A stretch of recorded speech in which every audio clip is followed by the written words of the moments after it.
Bienvenidos al primero de una serie de webinars de 30 minutos que hemos llamado Cultura y Valores. No permitas que la empresa perjudique a la familia. Gracias a todos por estar aquí. En este caso, Carlos responderá a la pregunta de si es posible preservar los valores en las empresas familiares. Axialent es líder global en servicios de consultoría para la transformación de las organizaciones que buscan lograr resultados más profundos que la ganancia económica. En esta sesión, Carlos Agustín nos guiará a través de una reflexión sobre las claves para preservar los valores en las organizaciones y lograr el éxito a nivel organizacional, familiar y personal. Tratará los desafíos particulares que enfrentan las empresas familiares y ofrecerá herramientas concretas para superarlos. Carlos es un experto en empresas familiares y ayuda a nuestros clientes a mejorar la eficiencia del funcionamiento de sus empresas, preservando la familia y basándose en la filosofía de Conscious Business. Al final del webinar habrá un espacio para preguntas y respuestas. Si tienen alguna pregunta durante la presentación, pueden utilizar la aplicación destinada para tal fin que encontrarán en su panel de control y la responderemos al finalizar la llamada. Carlos. Sí, gracias Verónica y gracias también a todos los que estáis compartiendo este tiempo con nosotros. Esperamos y confiamos que lo que os vamos a entregar os sea valioso y os agradezco mucho el tiempo que nos vais a dedicar. Lo primero que me gustaría compartir con todos vosotros es que previamente a mi incorporación a Axialent, durante más o menos 15 años, he sido el consejero delegado de un grupo de empresas de propiedad familiar. Durante esos años, esa actividad como consejero delegado también la compaginé con la presencia en los órganos de gobierno, consejos de administración de varias empresas familiares, y también he sido muy activo en todo lo que ha sido la gestión y la creación de asociaciones destinadas a fomentar lo que es la empresa familiar. Por ese motivo, lo que hoy quiero compartir, o lo que voy a compartir con todos vosotros, lo voy a hacer desde el conocimiento que me dio pues, la vivencia personal que durante todos esos años he tenido al frente de un grupo de empresas familiares y por suerte o por desgracia durante esos 15 años he tenido la oportunidad de enfrentarme, como vosotros hacéis en el día a día, pues, a los principales retos a los que las empresas familiares se enfrentan. Y por ese motivo mi enfoque no es un enfoque teórico, sino que es un enfoque práctico. Conozco perfectamente las consecuencias que tiene no ser consciente de lo que verdaderamente es importante, y esta es parte de la historia que hoy quiero compartir con todos vosotros. Normalmente cuando una persona prepara un webinar, prepara una conferencia o una presentación, lo que hace es buscar una historia de éxito, ¿no? Lo que yo voy a compartir hoy con vosotros es una historia de fracaso, es una historia en que las cosas no fueron lo bien que deberían haber ido. De la que evidentemente no me siento satisfecho, pero de la que lógicamente tuve un gran aprendizaje que hoy quiero poner a vuestra disposición, con la esperanza que sirva para abrir una reflexión en vosotros sobre lo que realmente importa. Quizás si durante esos 15 años a los que antes hacía referencia hubiera tenido la oportunidad de aprender de alguien y tomar conciencia de estos temas en los años en los que dirigía a mi grupo familiar, estoy seguro que el curso de la historia hubiese sido de otra manera. Mi intención, por lo tanto, para este webinar es invitaros a una reflexión sobre la importancia de los valores y la cultura corporativa en las empresas familiares y cómo aquellas empresas familiares conscientes de dicha importancia han sabido construir en torno a sus valores y a su cultura pues, unas sólidas ventajas competitivas. ¿Por qué empresas, por ejemplo, como Yamasa Corporation, una empresa fundada en el año 1645, continúa hoy siendo una compañía exitosa dirigida por su 12ª generación?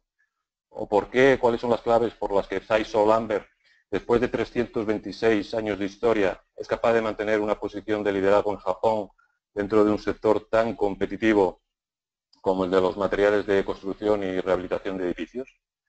Pues, ¿por qué ellos sí han sido exitosos generación tras generación y, sin embargo, otras muchas empresas no son capaces de afrontar con éxito el traspaso generacional más allá de la segunda o de la tercera generación?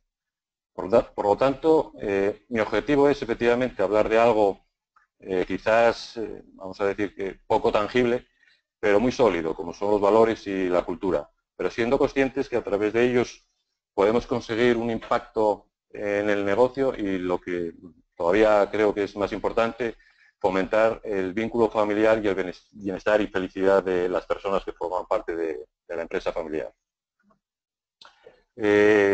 Tanto en el mundo corporativo como en el mundo de la empresa familiar, la mayoría de los empresarios o de los directivos con los que tengo la oportunidad de conversar tienen claro o tienen un convencimiento muy importante respecto a que el capital humano, es decir, las personas, al final son las que marcan las diferencias entre una buena compañía y una compañía excelente. Pero en el caso de las empresas familiares, el capital humano, las personas, tienen unos roles más complicados que en el mundo corporativo. En las empresas familiares nos encontramos con que además de trabajadores, también son o somos miembros de las familias. Y lo que estas personas hacen o dejan de hacer en el ámbito del trabajo se traslada también al ámbito familiar y viceversa. Con lo que la gestión de las emociones, la comunicación, la gestión de los conflictos, etcétera, desde mi punto de vista y por la experiencia adquirida durante todos estos años, considero que son habilidades humanas esenciales para conseguir el éxito. Creo que posiblemente muchos de los que hoy estáis compartiendo este tiempo aquí con nosotros habréis asistido a otras charlas, conferencias o seminarios relacionados con la empresa familiar y seguramente no sonará nueva esa fatídica estadística que habla de la mortalidad de las empresas familiares y que dice que solo aproximadamente el 30% de las empresas familiares pasa a la segunda generación, que solo aproximadamente entre el 15 y el 10% de las empresas pasa a la tercera generación y que tan solo en torno al 5% de las empresas familiares pasa a la cuarta generación. Y la verdad es que, mirando la estadística fríamente, son unos números descorazonadores, ¿no? Y lo relevante no es la cifra exactamente, si es el 30, el 29 o el 28%. Lo verdaderamente relevante es la tendencia. Y sí es evidente que el número de empresas exitosas al pasar de primera, segunda, tercera y a cuarta generación es muy reducido. Pero, ¿por qué mueren las empresas familiares? ¿O por qué es tan difícil transmitir el legado de una generación a otra? En Axialen tenemos un modelo que creemos que explica de una manera sencilla, pero a la vez muy potente, el por qué, desde nuestro punto de vista, resulta tan difícil pasar el testigo a las siguientes generaciones. Nosotros lo llamamos el modelo del iceberg, pero antes de compartir con vosotros en qué consiste nuestro modelo, me gustaría utilizar una metáfora. Es la metáfora del Titanic. El Titanic, que todos conocemos, cuando el armador o los armadores del Titanic construyeron el barco, lo construyeron pensando que era un barco imposible de que se hundiera, de que se fuera a pique, como en muchos casos las familias empresarias pensamos de nuestro negocio, ¿no? Que es imposible que se vayan abajo. Siempre creemos que es algo que les puede pasar a los competidores o a otras empresas familiares, pero no a nosotros. Sin embargo, el Titanic, en su primer viaje, y en contra de lo que mucha gente piensa, no se hundió por un impacto directo contra el iceberg. El capitán del barco, en el último momento, fue capaz de evitar el impacto directo contra la masa visible del iceberg. Sin embargo, la parte del iceberg que está debajo del agua, que permanece oculta, causó pues una brecha debajo de la línea de flotación del barco, que efectivamente a las pocas horas pues terminó con el hundimiento catastrófico que todos tuvimos oportunidad de ver en la película que lleva su nombre. Pues bien, desde mi punto de vista y por la experiencia que os comentaba anteriormente y por la experiencia después adicional trabajando con empresas familiares, en las empresas familiares creo que sucede algo semejante. Las empresas familiares en su mayoría no se mueren por una falta de innovación o no se mueren por tener un producto obsoleto, no se suele morir por tener un mal diseño o una mala atención al cliente. Las empresas familiares, desde mi punto de vista, se mueren o tienen problemas porque cuando las nuevas generaciones se incorporan al negocio, dejan de compartir los valores, dejan de compartir creencias, dejan de compartir el propósito, que en sus inicios fue el mayor impulsor y el motor de la compañía. Y la inmensa mayoría de los fundadores de empresas familiares que cuando pusieron en marcha sus negocios lo hicieron porque tenían un sueño, porque querían contribuir con su esfuerzo no solo al bienestar de su familia, sino al bienestar de la sociedad. Y al igual que sucedió con el Titanic, lo que causa la desaparición de estas empresas es algo que no se ve, en el sentido de que no es tangible, pero que impregna de la forma de hacer y de la forma de hacer y ser de las personas en su día a día, ¿no? Y en los inicios de cuando la empresa es pequeña, pues el fundador tiene tiempo y es capaz prácticamente de estar presente en el día a día de la compañía y es capaz de, con su ejemplo, pues transmitir todo el tema de valores, todo lo que es la cultura, ese propósito que le lleva a desarrollar el negocio. Y esto lo hace tanto para los trabajadores no familiares como para los trabajadores familiares. Sin embargo, a medida que la empresa va creciendo, eso pues, se hace mucho más complicado y cuando nuevos miembros familiares se incorporan a la empresa, pueden hacerlo desde diferentes creencias. Por una parte, puede haber miembros de la empresa familiar que piensen que por el mero hecho de ser familiares tienen el derecho a tener un puesto de dirección sin tener en cuenta el conocimiento, el compromiso o la formación. Y estos miembros se incorporan a la empresa familiar desde la creencia que la empresa es primero familia y después empresa. Sin embargo, por el contrario, pueden existir otros miembros familiares que piensan o que tienen la creencia que la empresa familiar debe ser primero empresa y después familia. Y por lo tanto, desde mi punto de vista, lo que en este caso, en esta creencia de pensar que la empresa familiar es primero empresa y después familia, lo que prima es la meritocracia y la profesionalización.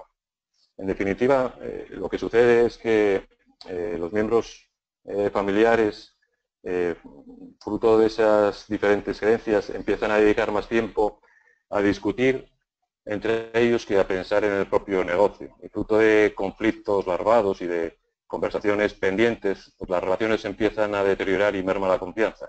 Y el resultado final es, efectivamente, que la empresa tiene problemas y la empresa deja de ser competitiva. Y todo esto tiene un impacto muy fuerte en lo que es el negocio, y no solo en el negocio, sino también en la familia. Por ese motivo, en Axelen usamos el modelo del iceberg, como os comentaba anteriormente, para explicar de una manera gráfica cómo, al igual que el iceberg tiene una parte visible por encima del agua, las empresas, las familias o los individuos consiguen unos resultados visibles. A nivel de empresa podríamos hablar de la cuenta de resultados, de los proyectos que ejecutamos. A nivel de familia, los resultados que obtenemos pues podría ser el orgullo de pertenecer a la familia, el bienestar familiar de todos los miembros de la familia. A nivel de individuo, lo que tenemos, los resultados que obtenemos podría ser pues, lo que es la satisfacción personal, la autorrealización, etc.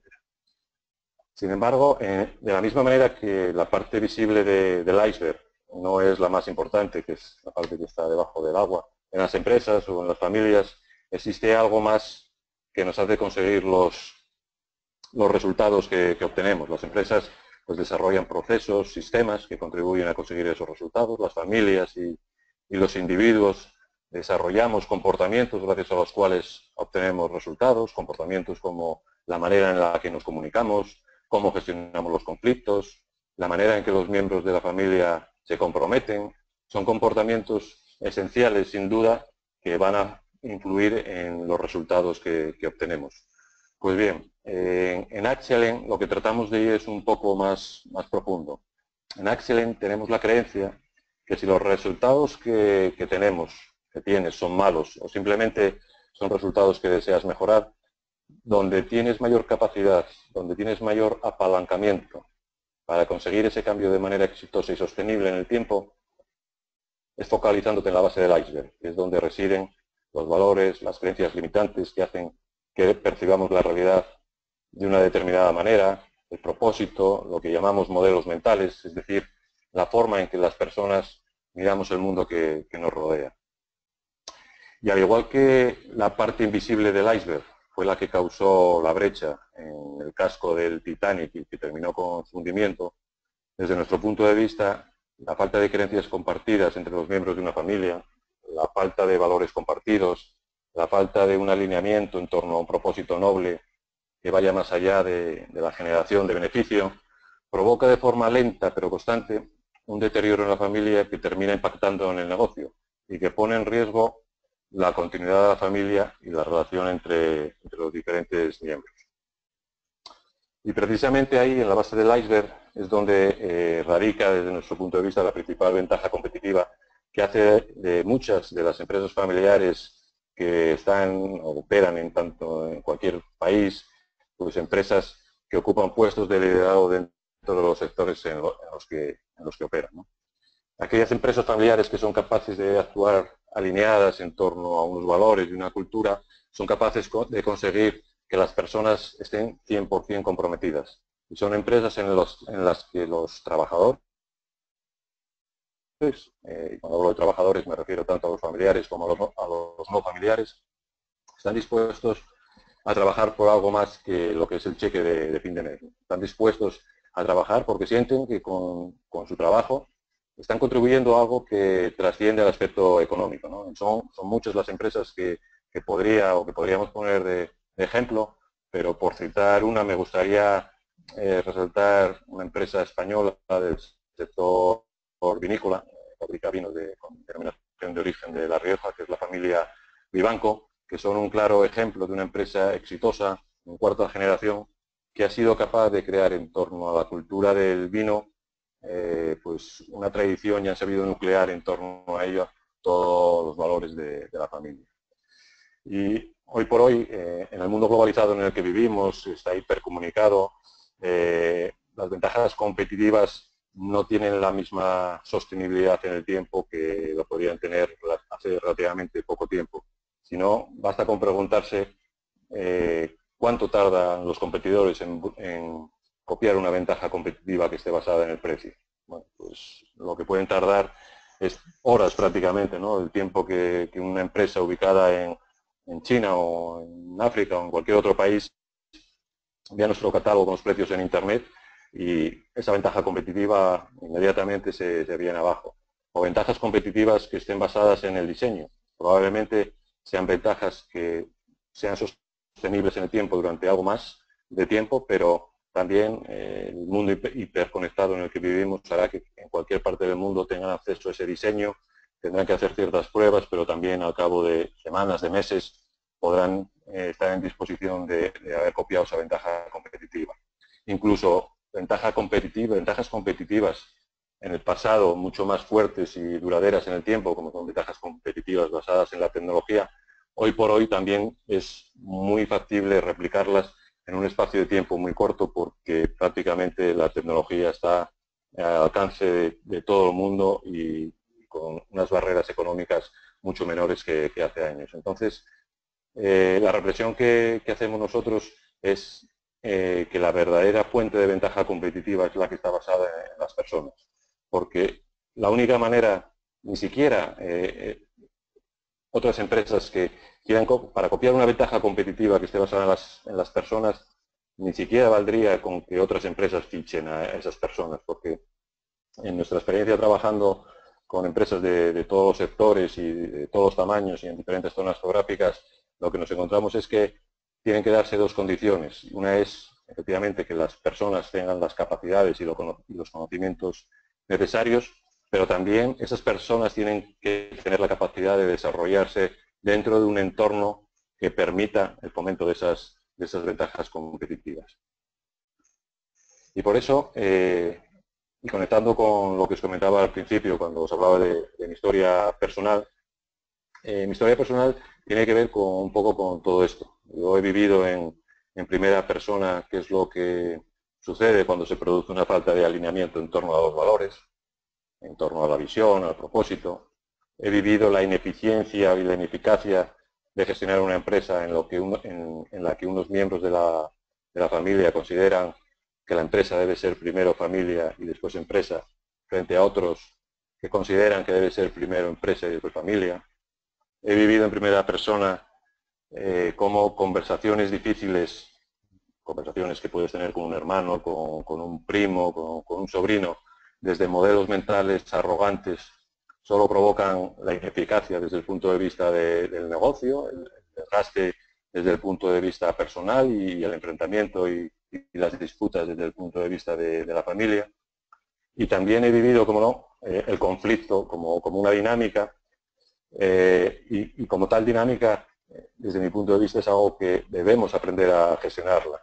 Y a que las personas se enfrenten al conflicto, el problema en ese enfrentamiento al conflicto, hacer frente al conflicto, es que como es algo desagradable, las personas tratamos de mantenerlo oculto. Lo que no nos damos cuenta es que el conflicto por sí solo no desaparece, sino todo lo contrario, se va haciendo cada vez más grande y el problema es que cuando estalla, es tarde ya para gestionarlo de una manera eficaz.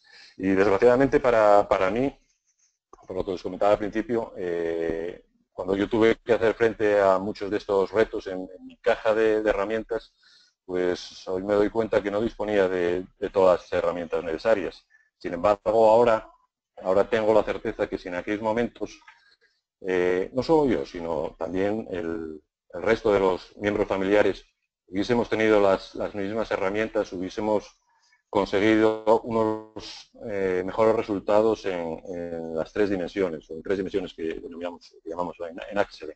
Por una parte, en la esfera de lo impersonal, en el negocio, en la tarea, consiguiendo para lo que es el éxito para la empresa, pues mejores resultados.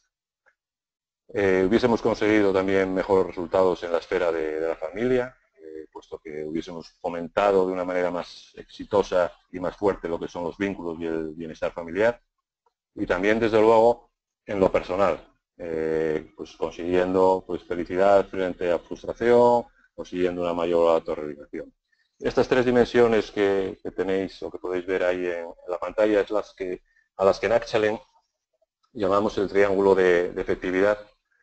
Y este es el segundo modelo que utilizamos en Excellent para explicar nuestra creencia, nuestra firme creencia de que las organizaciones, en este caso las empresas familiares, la mejor vía para conseguir resultados excepcionales, sostenibles en el tiempo, es que estas tres esferas, que estos tres vértices de ese imaginario triángulo que podéis ver en la pantalla, funcionen de manera homogénea, que no haya un excesivo foco en ninguno de ellos. Nuestra creencia es que aquellas empresas familiares que son capaces de conseguir un equilibrio en estos tres vértices se sitúan en una posición que les va a permitir conseguir el éxito de una manera sostenible. Por el contrario, si hay un excesivo foco en lo que es el negocio, debido a que existe un convencimiento o mayor foco en lo que es el negocio en detrimento de la familia y de las personas, quizás en el corto plazo podamos conseguir unos buenos resultados a nivel empresarial, pero el éxito sostenible en el tiempo será muy difícil, ya que ese excesivo foco probablemente en el negocio creará tensiones en la familia y probablemente también un peaje desde el punto de vista personal. Por el contrario, si nos imaginamos una empresa familiar en la que se focaliza excesivamente en la familia, en las relaciones, puede que estemos confundiendo, cayendo en el riesgo de confundir la empresa familiar con una ONG. Y no debemos olvidar dos cosas. Por una parte, que estamos hablando de que estamos dentro del ámbito de los negocios y la razón de ser de las empresas al final es la de generar beneficios. Sin los beneficios, todo lo demás pues no tiene mucho sentido. Al final, los accionistas pues tienen que ver retribuidas sus inversiones, los empleados lógicamente tienen que ver retribuido su esfuerzo y su dedicación, los beneficios que consiga la empresa deben contribuir a lo que es el bienestar de la sociedad a través del pago de los impuestos, etc. De otra parte, además, debemos tener en cuenta también que al estar hablando dentro de un ámbito empresarial, la empresa familiar juega su partido dentro del terreno de juego en las que otras compañías también están jugando y por lo tanto necesita o no se puede permitir el lujo de desarrollar actividades que no generen valor. Quizás permitirme, estoy pensando en un ejemplo para explicar un poco más, de una forma más clara esto, y lo que estoy pensando es compartir con vosotros, es decir, el tema de que sucede en muchas empresas familiares relacionadas con la retribución económica, ¿no? Quizás desde un punto de vista, si nos focalizamos en este vértice de la familia, instintivamente o intuitivamente nos impulse a decir que, bueno, que todos los miembros de la familia deben tener un salario lo suficientemente holgado para que puedan tener una vida cómoda y relajada, pero si realizamos esto, pues seguramente estaremos confundiendo lo que es, estaríamos cayendo en una cultura de nepotismo frente a una cultura de meritocracia, estaremos confundiendo la retribución con lo que es el dividendo. Y por último, si nos focalizamos en la esfera de lo personal, en la esfera de lo que llamamos el yo, la propia persona, estaré anteponiendo pues, lo que son los intereses míos personales en detrimento del interés de la familia y del negocio. Y esto pues, se traducirá seguramente en que mi egoísmo erosionaría la relación con el resto de la familia y en ese contexto seguramente el conflicto en el medio y en el largo plazo será inevitable y en consecuencia el negocio se resistirá. Por ese motivo, hoy cuando me enfrento a esos mismos retos a los que hacía mención que me había enfrentado hace años, he podido comprobar en primera persona también cómo los resultados que obtengo son mucho más satisfactorios. Y día a día también tengo la oportunidad de comprobar que la metodología que aporta Conscious Business nos ayuda a sentirnos alineados en torno a una misión. Nuestra misión la podríamos resumir con esa frase que tenéis en la pantalla, que es ayudar a las empresas familiares a conseguir el éxito de sus negocios y a preservar la unidad de las familias.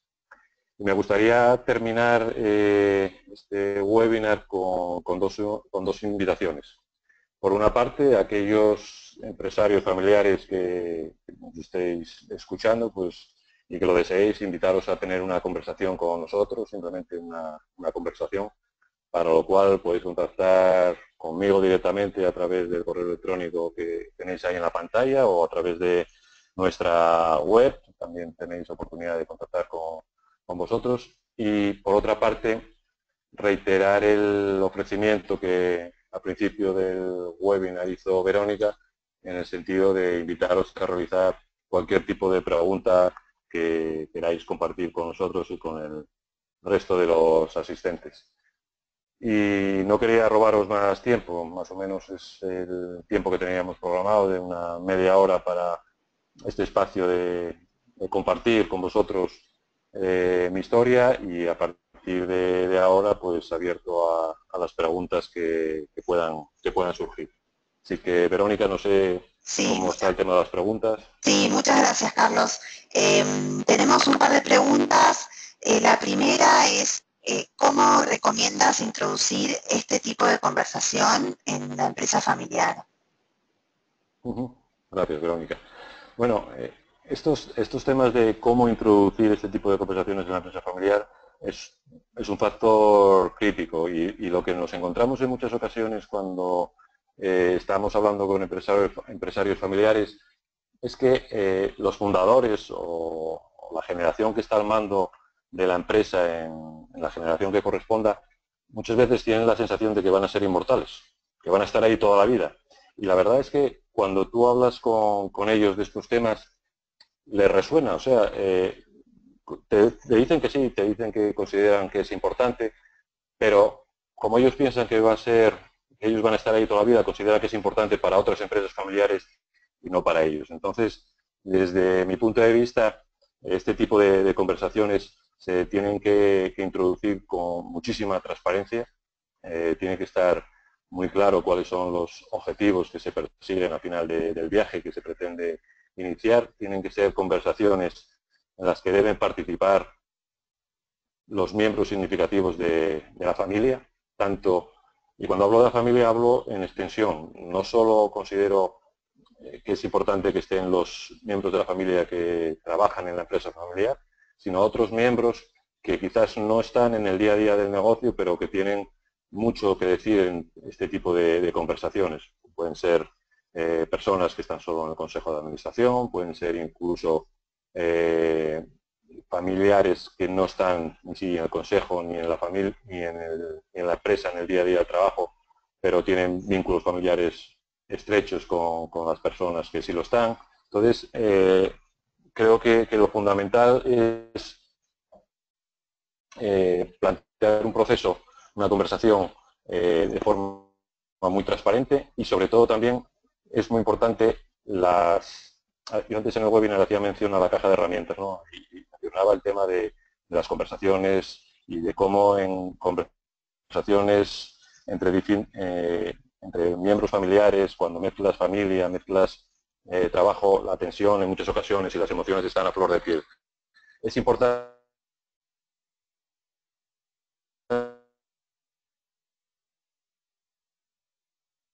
características, unas mismas herramientas a la hora de comunicarse, para que sean capaces de manifestar de forma honesta y respetuosa qué es lo que les preocupa, qué es lo que opinan sobre los diferentes temas que puedan surgir, y eso creo que realmente es un aspecto crítico a la hora de enfocar este tipo de conversaciones. Bueno, muchas gracias, Carlos. La segunda pregunta es si hay alguna manera de entender mejor el retorno de inversión de hacer este tipo de trabajo. Bueno, nosotros en Axel, digamos que nuestro core business es trabajar con corporaciones en general, empresas en general, tanto familiares como no familiares, en todo relacionado con la cultura corporativa, programas de transformación y cambio, y está perfectamente, hay libros que lo ponen de manifiesto, como pueden ser el libro de Jim Collins de Good to Great y el libro de Rax Sisodia de Capitalismo Consciente, que demuestran con datos objetivos cómo aquellas empresas que están guiadas por un propósito noble, que comparten o que están guiadas por unos valores, que tienen una fuerte cultura corporativa, está demostrado con datos como en el medio y en el largo plazo presentan retornos de inversión mucho mayores que el resto de compañías que quizás tienen una visión más a corto plazo. Entonces, nosotros cuando estamos en un proceso de estas características con las empresas somos conscientes, es difícil entender cómo trabajar sobre algo tan soft, ¿no? Tan poco tangible como son los valores, el propósito, la cultura corporativa. Eso va a tener un impacto decisivo en la cuenta de resultados y en consecuencia en el ROI que pueden conseguir las empresas, pero sí es verdad que existen datos objetivos y con compañías de todos los sectores y de todos los tamaños en que demuestran que esto sí que tiene un impacto muy potente en la cuenta de resultados. Pero yo en el caso de las empresas familiares todavía voy un poco más allá, voy un paso más adelante, y es que el ROI, desde mi punto de vista, no solo es algo que debemos medir en el aspecto económico financiero, mirando la línea de abajo de la cuenta de resultados, sino que hay otro ROI que realmente tiene mucho más valor que el ROI que se genera cuando tener el vínculo familiar y conseguir que una familia trabaje de forma exitosa y feliz con todos los miembros de la familia. Ese ROI, desde luego, tiene muchísimo más valor que cualquier otro retorno de la inversión ligado a un ratio económico financiero. Bueno, muchas gracias, Carlos. Con eso damos por finalizada el webinar de hoy. Esperamos que hayan disfrutado de la sesión. Si quieren hacer alguna consulta adicional a Carlos, tienen sus datos de contacto en la pantalla. Así que muchas gracias a todos por haber estado aquí y esperamos verlos en el próximo webinar de esta serie. Muchas gracias. Gracias, Verónica. Gracias a todos. Hasta luego.